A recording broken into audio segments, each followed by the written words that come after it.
저희 시댁은 이남 삼녀로 남편이 작은 아들이고 위로 형님 한 분과 누나 두 분, 아래로는 여동생 한 명이 있습니다. 시댁은 그럭저럭 재산이 있는 편이었는데 5년 전 시부모님께서 재산 분배를 미리 해주신다며 자식들을 모두 불러들이셨습니다.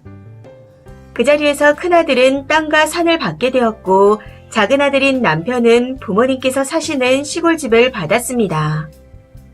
그리고 딸들에게는 현금으로 각각 2천만 원씩을 주셨다 하시더군요. 본인 자식들만 불러서 재산을 분배하시며 며느리들은 남의 딸이라 제한다. 딱 이렇게 말씀하셨다 들었습니다.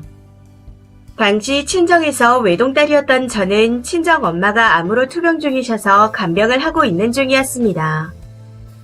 해서 친정엄마의 간병을 하며 애들 챙기랴 혼자 계신 아빠 챙기랴 정신이 하나도 없을 때라 다니던 직장까지 그만두게 되었습니다. 여기저기 뛰어다니며 정신도 없었지만 무엇보다 돈이 많이 들어가서 금전적으로 힘든 상태였었죠.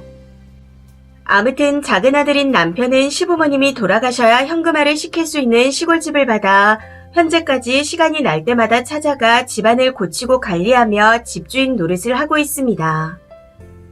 신우들이 친정집이라며 자주 찾아가는 그 집을 말이죠. 사실 시부모님이 재산 분배를 하실 때 정말 많이 힘들었기에 그래도 나한테 조금이라도 분배를 해주시면 좋겠다 하며 기대를 했던 건 맞습니다. 그런데 제 기대와는 달리 남의 딸이라며 선을 그으시더군요. 조금 섭섭하긴 했었지만 그래, 맞다. 나는 우리 엄마 아빠 딸이다. 그러니 남편의 부모님에게 재산을 바라지 말자. 그냥 우리 부모님께는 나 혼자 최선을 다하자 하는 생각을 하며 마음을 접었습니다. 그렇게 시간이 지나 결국 그의 말에 친정엄마가 돌아가셨고 2년 전엔 친정아빠도 돌아가셨습니다. 간병을 하며 애들을 키우면서 돈 들어갈 때가 많아 힘이 들었었는데 제가 힘들 때 저를 도와준 이들은 친정 사촌들과 친정 부모님의 형제분들이셨고 저는 꼭 그 빚을 갚겠다 다짐했습니다. 이건 지금도 같은 마음이고요. 그리고 현재 남편과는 그럭저럭 잘 지내고 있지만 그냥 애들 아빠 내 남편이라는 것 외에는 다른 의미를 두지 않고 있습니다. 아이들이 있는 이상 잘 살아보자 하는 게 저한테 최선의 목표가 된 거죠. 그런데 이번에 시어머니께서 암 수술을 하신답니다. 제 친정엄마가 다니며 수술하고 돌아가신 그 병원에서요. 여기서 정말 어이가 없는 건 시부모님께서 저한테 연락을 해오셨다는 겁니다. 시어머니의 간병을 해달라고요. 처음 그 말을 듣고 너무 황당해서 어머님, 아버님, 자식들을 두고 왜 저한테 간병을 하라는 거냐 하고 물었더니 병원이 저희 집과 가깝고 제가 암 환자를 간병해봐서 다른 사람보다 더 잘할 거라는 게 그 이유였습니다. 정말 기가 차고 어이가 없더라고요. 제가 그렇게 힘들어할 땐 남의 집 딸이라고 선을 긋더니 이제 와서 간병을 해달라니 이게 말이 되는 소리인가요? 전 아무리 생각해도 염치가 없다 싶거든요. 제가 속이 좁아서 그런 건지는 모르겠지만 아무리 생각하고 또 생각해도 이건 아니다 싶어 점점 화가 나기 시작하는 겁니다. 그래서 절대로 못한다고 딱 잘라 거절했어요. 그랬더니 갑자기 남편 통장으로 저한테 주라며 3천만 원을 입금하셨다네요. 며느리도 자식인데 못 챙겨서 미안하다 하시면서요. 저는 사실 이것도 어이가 없습니다. 제가 그렇게 힘들어할 땐 저를 외면하시더니 본인들이 필요로 인해 돈을 준다는 게 더 화가 나더군요. 이제 와서 그 돈이 다 무슨 소용인지. 그래서 그냥 간병인 쓰시라고 했습니다. 그런데 시어머니가 자식인 제가 편하시다네요. 평생 남의 자식이었던 제가 갑자기 시부모님께서 편찮으시니 본인의 자식이 되기라도 한 걸까요? 지금 제 솔직한 심정으로는 내 부모도 아니고 남편 엄마인데 나랑 무슨 상관이냐 하는 마음뿐입니다.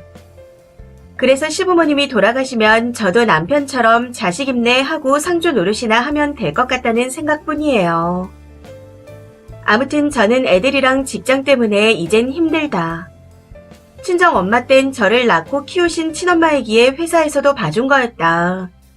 그런데 지금은 안 된다. 저보다 더 편한 신우들한테 얘기하셔라. 신우들이 진짜 어머님 자식들 아니냐 하고 거절한 상태입니다. 본인 친자식들을 두고 왜 저한테 이러시는 건지 정말 모르겠네요. 절대 못한다고 딱 잘라 거절하긴 했는데 속에서 부글부글 타는 것 같은 느낌입니다.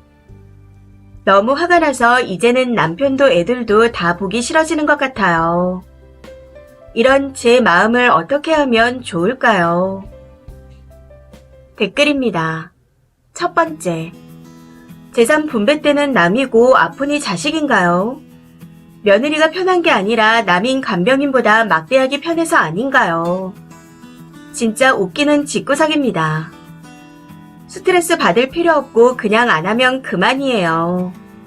신경 쓰지 마세요. 자기 엄마가 그렇게 안타까우면 남편이 챙기겠죠. 두 번째, 자기 딸 간병으로 고생시키는 건 싫은가 보네요. 간병하면 본인이 치부까지 다 보여야 할 텐데 남의 딸에게 보여주고 싶을까요? 진짜 이해가 안 됩니다. 재산도 어느 정도 있는 것 같은데 그냥 간병인을 쓰시지.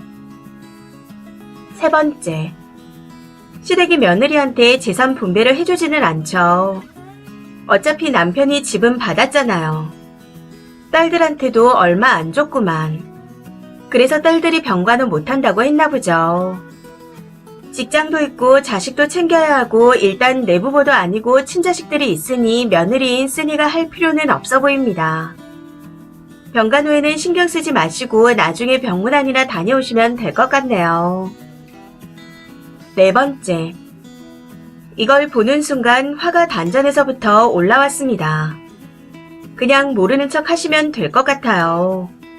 남의 자식한테 왜 병간호를 하라고 하는지 웃기지도 않네요. 그 돈 남편한테 돌려주라 말하고 못 들었다 생각하세요. 정말 남이니까요. 왜 본인 자식한테 못하는 걸 남의 집 귀한 자식한테 저러는 건지. 앞으로는 상종도 하지 마세요. 다섯 번째, 그냥 간병인 쓰시라고 하세요. 아마 당신 때문에 딸이 고생하는 건 싫어서 저러는 걸 겁니다. 저희 시어머니 딸네 집에 가셔도 하룻밤만 주무시고 후다닥 오십니다. 사이도 없는 집에 조금 더 계시다 오면 좋으련만 당신 때문에 딸이 고생하는 거 싫고 딸한테 패기치기 싫다면서 바로 오시더라고요. 그러면서 맞벌이하는 며느리가 병원에 모시고 다니는 건 당연한 걸로 생각하시더군요. 아마 쓰니 시어머니도 그런 생각일 겁니다. 여섯 번째, 딸들도 꼴랑 2천 받아서 간병을 거부한 것 같네요. 입금한 금액이 3천인 것만 봐도 뭔가 찔리는 구석이 있는 것 같고, 아들들은 땅이며 집이며 산이며 받아가는데 딸은 꼴랑 2천이라니요. 그리고 사실 유산 분배를 며느리까지 해주는 집이 있나요? 님 남편이 받은 집이 당장 현금화는 안 되더라도 그건 재산이 아니에요. 물론 님은 간병할 필요 없지만 님 남편한텐 간병의 의무가 있는 건 맞습니다. 제일 간병 의무가 있는 건 재산을 가장 많이 받은 큰아들이고요. 저렇게 오빠와 동생한테 차별받은 딸들이 간병을 하겠나요? 그러니 님 남편하고 큰아들한테 하라고 하세요. 일곱 번째, 죄송하지만 시부모는 물론이고 남편도 인간 말종이네요. 그런 상황에서 며느리는 남이라고 선을 그어놓고 이제 와서 자식이요. 누구 마음대로 자식이냐고요. 그냥 나는 남이니 자식한테 가서 알아보라고 하세요. 겨우 3천만 원으로 누굴 골병 들이려고. 이 사연은 여기까지입니다. 시청해주셔서 감사합니다.